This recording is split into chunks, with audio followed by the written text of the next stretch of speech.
Hey guys, welcome back to another great game of CEDH.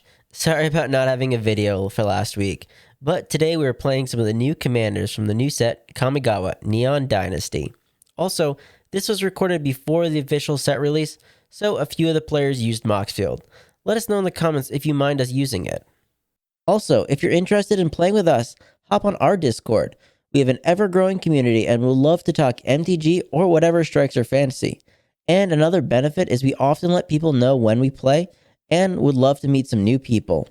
Alright, block there, kill that. Oh, that is trample. Guess I'm just dead on board. Starting us off is Hidden with Satoru Umezawa. This is a new ninja commander that offers a few new tricks instead of Yuriko, because who wouldn't want to pay 4 mana for an unblocked Blightsteel Colossus? And with a Palancron and Colossal Will, you can go infinite and win the game with Thassa's Oracle. Next up is MTG Lutz playing Isshin, 2 heavens as 1. Lutz has described this as a win-con-less stax deck that aims to pressure his opponent's life totals with efficient creatures and the typical stax package to slow his opponents down. In the third spot, we have Fernando playing one of my new favorite commanders to come out from the set, Hinata, Dawn Crown.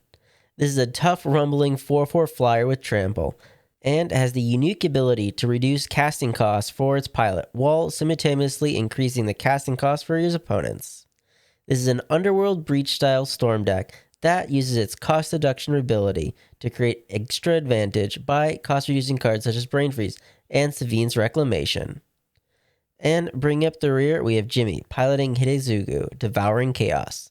This is actually a World Gorger combo list, and with a haste enabler, you can actually loop Hidetsugu and exile your library to take his opponents out. It's a fast combo list that can take people unaware, and even if the combo isn't achieved, Hidetsugu can actually provide a lot of advantage on its own. But without further ado, let's get on to the gameplay. Hidden starts off the game with an Underground Sea and a Lotus Petal.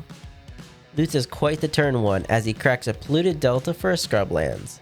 This is then tapped for a Soaring, which is then used for a Talisman of Indulgence. Fernando can't seem to match that play, and just has an untapped Sea of Clouds and passes. That's it? Jimmy plays and cracks a Wooded Foothills for a Badlands, and then exiles a Simian Spirit Guide for an additional red, which is used for a Dockside Extortionist, which gets him 3 treasures. He then cracks 2 of them for a Demonic Tutor, but this is something Hidden actually has an answer to as he miscasts it, and ends Jimmy's turn there. Hidden untaps and has a Bloodstained Mire as land. He ends up bolting himself as he cracks the fetch for an untapped Watery Grave, and uses it for a Silver Raven. Hidden finishes shuffling and scries 1 to the bottom. Lutz, still on the ramp plan, casts a Felwar Stone, and plays an Urborg as land. But he's not done yet, as he starts dropping some bombs as he casts a Sublime Archangel. And at his end step, Fernando Enlightened Tutors for a Sol Ring of his own. Fernando draws the Sol Ring for turn and plays a Mountain as land. He then uses the Sol Ring, but doesn't stop there as he ends his turn with an Izzet Signet. I would say it was a good thing, Jimmy, you didn't wait. I would say it's a good thing for us you didn't wait on that dock side. Jimmy plays an Exotic Orchard and just hands the turn over. Hidden plays and cracks a Polluted Delta for an island. He then casts his commander, Satoru Umezawa, and then pecks Jimmy for 1 with his Raven. Lutz shocks in a Godless Shrine and casts his own commander, Isshin, following that up with a Venerable War Singer. Lutz then heads to combat and swings his Archangel at Hidden. This triggers his creatures Exalted, and Isshin then doubles those triggers, as his Archangel becomes a 10/9 and Hidden takes the hit. Fernando plays a Volcanic Island and then casts his commander, Hinata. He then goes into the tank and is deciding what he wants to do. He doesn't want to risk taking a hit from Lutz and decides to cast a Collective Defiance. And due to Hinata, he gets to escalate the spell with all 3 modes. He does 4 to Isshin, 3 to Jimmy, and wields his own hand, but is done after that. Jimmy has a Mountainous land, and originally wanted to cast a Jessica's Will for 4 red mana to cast Tevesh.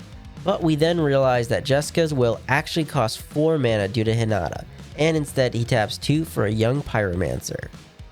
Hidden starts with an Imperial Seal, but is not sure what he actually wants to get. He finally settles on a card, and then follows it up with a Windfall. Everyone discards and draws 3. Hidden finds a tapped Shipwreck Marsh, but is afraid of the Archangel and holds his creatures back. Lutz plays a command tower and has no trouble recasting his commander, Isshin. He mainly wants the body and then casts a Legion Loyalist. Lutz then debates if he wants to keep the aggression on Hidden or go after Fernando as revenge. Do you want to give up your commander or not? What? I'm fucking taking 39 if I need to. Yeah, I was about to say Fernando's not gonna block. He does decide to attack Fernando, and with the double Exalted triggers, makes his Archangel a 12-11, with Fernando taking the hit. Alright, I've been waiting to play. This turn is gonna be awesome. Oh, great. I really hope you guys have no counter spells, I'm not gonna lie. Steve definitely fucked us on that. Because this is just glorious, I think. I mean, 1, 2, I was 3. gonna say, that's not necessarily true. He could have had a good hand. His previous 3 cards could have been good. Fernando starts off with a Phantasmal Image. This is why you don't play Dockside. Any responses? This is exactly why. The clone enters as a copy of the Dockside and gains Fernando 5 treasures. Although Fernando doesn't even need the treasures, as instead he uses his lands to cast a Soulfire Eruption for 3 red mana. The spell resolves, although I do need to point out the wording on this card was kind of confusing, as the first time we tried to resolve this card, we did it wrong. So the second time we thought we had it correct, but we still messed up, unfortunately. The card is supposed to target a bunch of stuff, and then for each target you exile the top card of Fernando's library. The targets then take damage equal to the CMC of that revealed card. We messed this up and thought Fernando could decide to do the damage to the player instead if the revealed card didn't kill the creature it targeted. This was a mistake, but ultimately didn't change too much of the outcome. So then the Aven was for the Dockside. Yeah. So I'm gonna actually just do it to you, Jimmy, so you keep the Dockside. 1, 2, 3. Yep, the Sevin's Reclamation, I am going to do it to the Pyromancer. So Okay, the Pyromancer dies. You don't take 3, the Pyromancer dies. And then you're gonna take 2 from the Dragon Magistrate. My bad, I misunderstood this card, guys. I'm sorry. Okay. Even in the rulings, it says if you've chosen multiple targets, those targets will be handled one at a time in turn order. Yeah, makes sense, yes. So, Steve, you do... So your commander has more than 3 tablets, right? It's got Is 4. one of my understand. Yep. So I'll do 3 to you. Then the next card is for your 1/1. Mhm. It takes 0, so nothing. And then this is for you yourself, so you take 2. Okay. Alright, and then Rick, this is for your soul. Oh no, you cannot use only creatures. Okay. I only do creatures. Yeah. So I'm gonna go from left to right. So your 3/3 Boros guy here. Yeah, I'm gonna do 1 to you because this is just 1 damage. Then your Sublime Angel takes 0 from my Lion's Diamond. Your commander takes 2 from Reality Spasm. You want to do that to me, not my commander? True. Yes. Yes, thank you. So that to you. And then your last one is a Tundra. Fernando then casts his exiled Lion's Eye Diamond and plays his exiled Forbidden Orchard. He has plenty of cards still exiled, but since they'll stay to his next turn, he decides to wipe the board with a Comet Storm, using his treasures and Hinata to make X equal to 4. Oh, that deck's so dumb. Fernando did float a white from his orchard since the token would die from the Comet Storm, and uses it on an Esper Sentinel before heading to combat and sending Hinata at loose for 4, and then finally ending his turn. Jimmy plays and cracks a Polluted Delta to go grab an untapped Blood Crypt. Jimmy is still wary of more removal coming out from Fernando, but decides to plow ahead by casting his commander, Hidetsugu.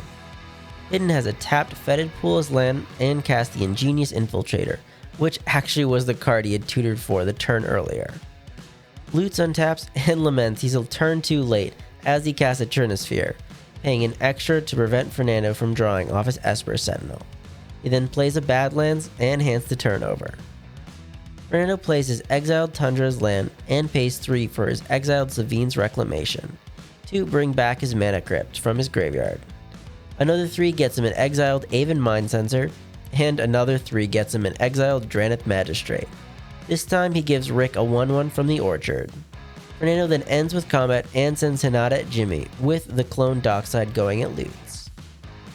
Jimmy doesn't have an answer, but does have a way to get more cards, as he casts an Azeroth Oddsmaker. He then moves to combat and discards a gamble to target his commander, which is then turned sideways at Hidden, who doesn't block and Jimmy draws 2. but with the Trinisphere still out, he has to end his turn there. Hidden untaps and doesn't have much in his hand, and hopes to get another card as he swings his ninja at Lutz, expecting him to not block. But Lutz is in a foul mood after his board was wiped, and blocks, denying Hidden the extra card. And on his second main, Hidden casts a Skull Snatcher. Lutz then plays a City of Brass, but just passes. Fernando starts off by taking 3 from his crypt. He plays an island, and then pays 3 mana for a Merchant Scroll. He ends up finding an Intuition, which is then cast for an Underworld Breach, Brain Freeze, and a Bifrost, choosing Lutz to make a choice. Lutz ends up giving him the Brain Freeze, and Fernando then sacrifices his Lion's Eye to help pay for the Savine's Reclamation to bring back the Breach and LED. He then Bifrosts to destroy the Trinisphere, and with that he can mill himself out with Brain Freeze and then cast Thrasios for the win. Game review. Well, it looks like Kamigawa Neon Dynasty is here, and Hinata is looking like a powerful new CDH commander. The ability to cheat mana is really strong, and although it didn't really come up in the game, her other ability to cause her opponent's spells to cost more is really strong, and I hope to see her more in the future. Hey guys, thanks for making it to the end of the video. I just wanted to let you know that we have a TCG affiliate link, and if you ever see a card you want to try or are inspired to brew something new, use our link when purchasing and we'll receive a small portion of the sale.